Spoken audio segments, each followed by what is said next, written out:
Myanmar's military released nearly 6,000 prisoners today to mark the country's National Victory Day. Australian economics advisor Sean Turnell, Japanese journalist Toru Kubota, and former British envoy Vicky Bowman were among those freed.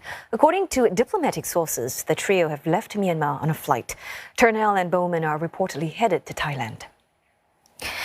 And Leong Wai Kit, he runs through the Myanmar military's latest move and what's next for jailed civilian leader Aung San Suu Kyi.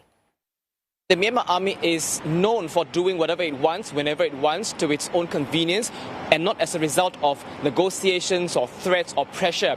And I must point out to you that this culture of freeing prisoners in Myanmar, it happens even before the military coup. In fact, in April every year during Myanmar New Year, the president would pardon batches of prisoners.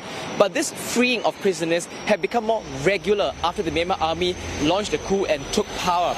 Many would say that, this is to humanize the Army Chief Min Aung Hlaing because he would pick special occasions to free prisoners, including his own birthday.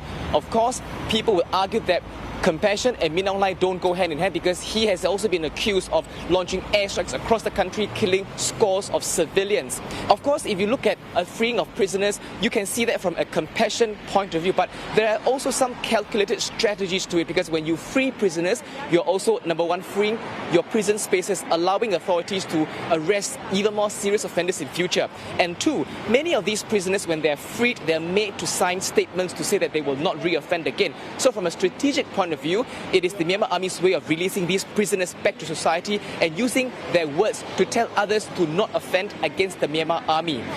Tomorrow, the Myanmar Army is going to be holding a media conference, and there is no doubt that they will use this opportunity to say that they kept their deal of freeing Sean Turnell because indeed on various occasions, Army Chief Min Aung Hlaing has said that he will consider freeing Sean Turnell, and the release of the statement today saying that he would do so would be his evidence of saying that, look, we kept our promise.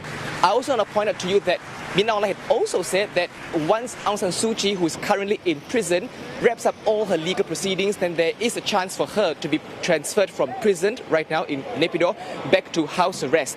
Right now, Aung San Suu Kyi is facing her final tranche of corruption trials. In fact, just a few days ago, she appeared in court where sources say that she looked fit and healthy and has not lost much weight. So the corruption trials that Aung San Suu Kyi is facing is expected to be wrapped up anytime soon. And so it remains to be seen whether Min Aung Hlaing will keep his promise of transferring her from prison in Naypyidaw back to house arrest.